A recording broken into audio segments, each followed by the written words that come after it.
So I was invited to the MLB The Show 26 season premiere event in Arizona last week, and at this event I was able to play MLB 26 early and record some footage that I could share on my channel. So thank you to SDS for the invite and the ability to capture this footage. One of the things I really wanted to do with my early time on the game was jump into franchise mode and test out all the changes that they had made. They've put a heavy emphasis on the trade system and the trade logic this year, so I wanted to see if that was all really better. A couple things before we get started. Number one, we had a very limited amount of time to record in our session, so I was only able to get through 2 seasons of a simulation, and also there is no gameplay in this because I really was just focusing on the new franchise features instead of the gameplay. So let's go ahead and get this started. I decided I wanted to use the Kansas City Royals, as MLB The Show has them ranked at 15, basically exactly middle of the road, which meant to me this was a good team to use to really test out the trade system, as they might be a team that's pretty active at the deadline to try to make either a postseason push, or if they're out of the mix, maybe try to retool at the deadline.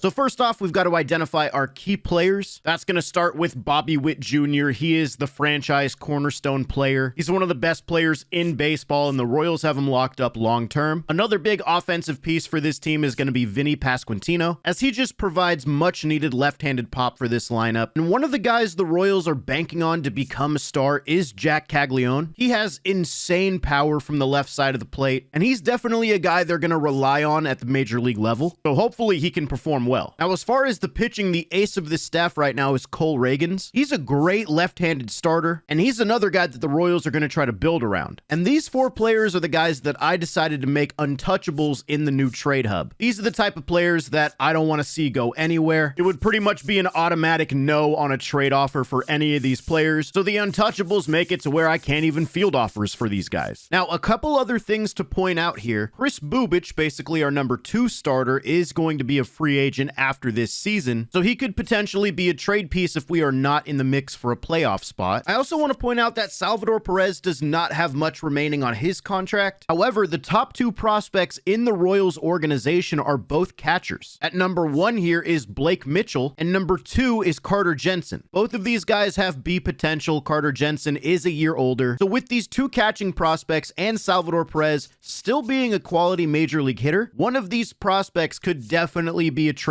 piece. And if we look at our lineup, I really do feel like I need a big bat, maybe a guy in the infield, maybe another outfield power bat. So those are the type of things I'm thinking about when it comes to the trade market this year.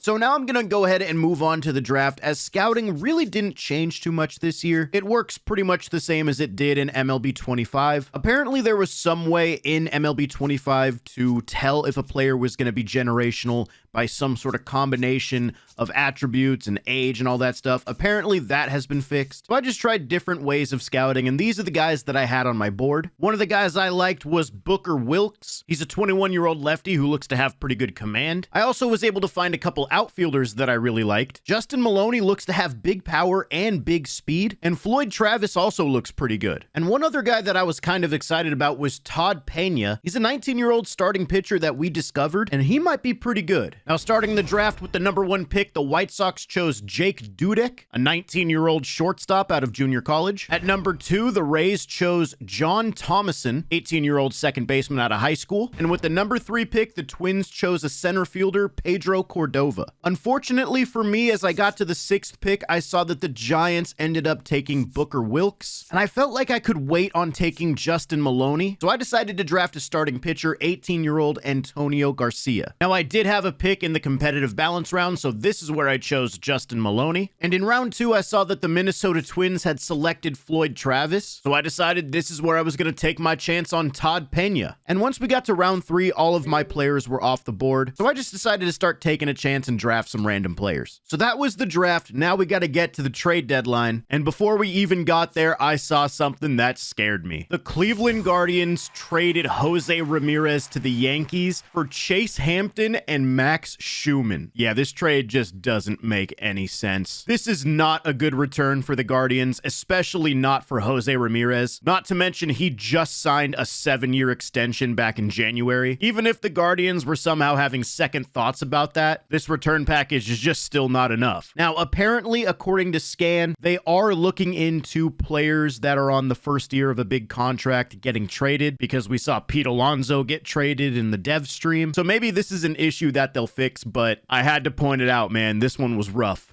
Now, right around the trade deadline, we are tied for first in the division, so I knew I was going to be a buyer at the deadline, which meant that Kris Bubic would not be getting traded, as we were going to need him for our second half push. And like I said earlier, I really felt like I needed a bat, and I felt like I could use that at either second base or one of the outfield positions, so I started looking around. As I was searching, another trade happened. Drew Rasmussen was traded to the New York Mets. The Rays got 3 players in return. Also, Griffin Jax was traded straight up to the Chicago Cubs for Jefferson Rojas. The Yankees acquired Adrian Morejon from the San Diego Padres, and all they had to give up was Ben Hess, a C potential starting pitcher. And one player I decided to start looking at as a potential trade target was Otto Lopez of the Miami Marlins. Obviously, I already have Bobby Witt Jr. at shortstop, but Otto Lopez has the ability to play multiple positions in the infield, and even though he's not a big power bat, he is having a great season and is getting on base a lot. And I noticed that the Marlins were looking to get a young catcher, which was perfect for me as I had Blake Mitchell, so I put him in the trade package along with Alec Marsh and Jonathan India. India might have been overkill, but I mean, I wasn't going to bring him back anyway, and he wasn't having a great season. I threw all of these guys in a package and awaited the Marlins' response, and within a day, they accepted the trade offer, so I got Otto Lopez. Now, that's all I did at the deadline. I didn't make any more moves, and there weren't any more big blockbuster trades that popped up. So now, after the trade deadline, we can check out our draft class.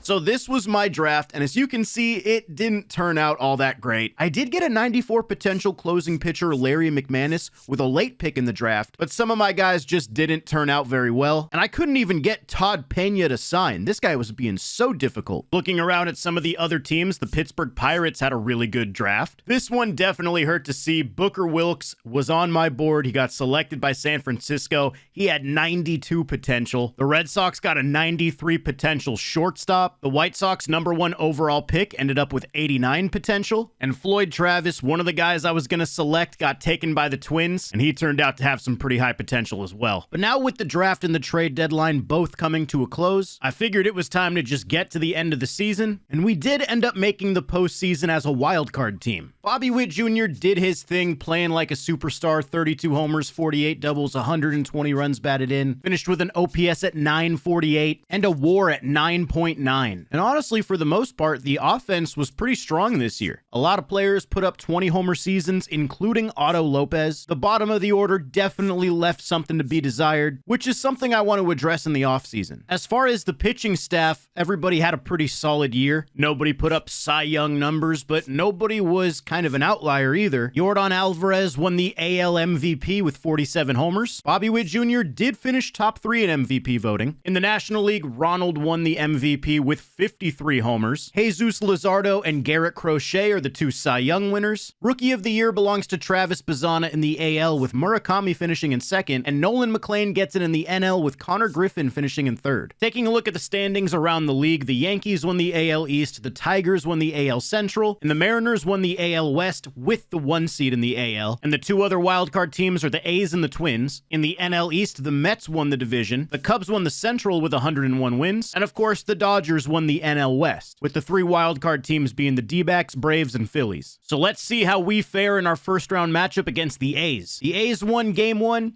and the A's won Game 2, so we get swept in the wildcard round. And at the end of the postseason, the Mariners would beat the Dodgers in the World Series. Now, getting into the offseason, the first thing I did was extend the qualifying offer to Kris Bubic. He's most likely not going to accept it because he is going to be looking for a multi-year deal worth a lot of money on the free agent market, but I figured I'd offer it to him and see if he takes it anyway. And taking a look at the free agent market, the #1 guy is of course going to be Tarik Skubal. I will not be going after him as he's going to be looking for a hell of a lot of money. But one bat I saw that I thought would be maybe a decent addition to my team is Taylor Ward, as he provides a good amount of power and he won't be too expensive to get, as it looks like I can get him on about a 2-year deal worth about $25 million per year. So I went ahead and offered him that, and unfortunately he declined it. That's okay. The free agency system is pretty much the same as it was in MLB 25. So I tried it again a couple weeks later, and eventually he accepted. So I added a nice power bat to this offense. I also signed Zach Eflin on a 1-year contract worth $12 million. I figured after losing Bubic, it couldn't hurt to have a little bit more starting pitching depth. And that's all I really did on the free agency market. As far as some other signings, Alex Vesia signed a 3-year deal with the Twins. Nico Horner agreed to a 5-year deal with the Seattle Mariners. And Tarek Skubal signed a 6-year, $280 million deal with the Cubs. Honestly, I think they got him on a bargain. The New York Mets signed Brandon Woodruff on a 5-year, $207 million deal. The Mets just love getting ex-Brewers pitchers. Kevin Gossman signed a 1-year deal with the A's. And I was looking through my bullpen and I noticed that I didn't really have any lefty relievers. And even though I had just signed Zach Eflin, I looked a little deeper into my pitching staff and I had some guys that could fill in for some starts, especially towards the back end of the rotation. So I decided I was going to start shopping around Seth Lugo to see if I could find a good left-handed reliever. And I started to check out AJ Puck on the A's. I initially offered Seth Lugo straight up for AJ Puck, and that was rejected. So I went back and this time I decided to throw Sean Gamble in the offer, and that trade was also rejected. So then I tried a different player. I tried to throw Tyler Tolbert in instead of Sean Gamble, but then I got hit with a trade counter where they were just offering me AJ Puck for Seth Lugo. So I just accepted the trade because this was the first trade that I initially offered them. So yeah, that was very confusing as well. Now, continuing the offseason, Freddie Peralta signed an 8-year deal worth almost $400 million with the San Francisco Giants. I don't really know how he gets more than Skubal. As we kept going, Chris Bubic got his contract, 7 years, $280 million with the Padres. I'm definitely okay letting him walk for that price tag. Jesus Luzardo would sign a 5-year, $114 million contract with the White Sox. This was obviously recorded before he signed his extension in real life with the Phillies. And that pretty much wraps up this offseason.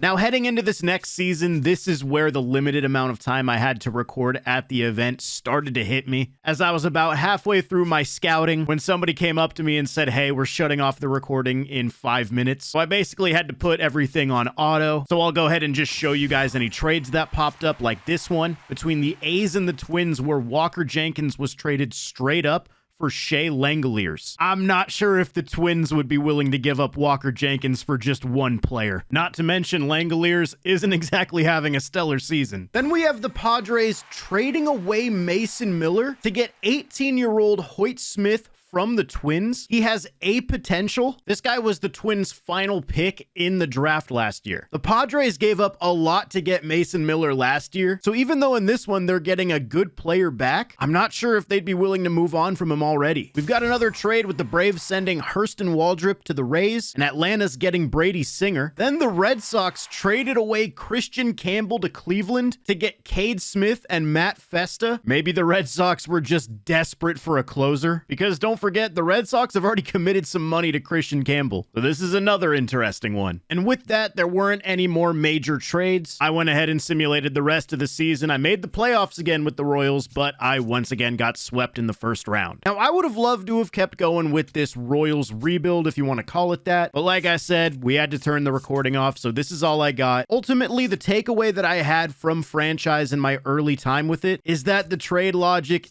definitely still is wonky. I feel like I saw way too many trades here, not even just of my own, that I saw from other people at the event that were just kind of head scratchers. And look, not every trade is going to be perfect. Part of the new system is kind of the back and forth and the counter offers. You're trying to fleece a team. You're trying to get the best return. Teams are trying to do the same thing to you. I don't think it's wrong to see a lopsided trade every once in a while, but I also feel like there was enough in my short time that really made me a bit uneasy about the trade system.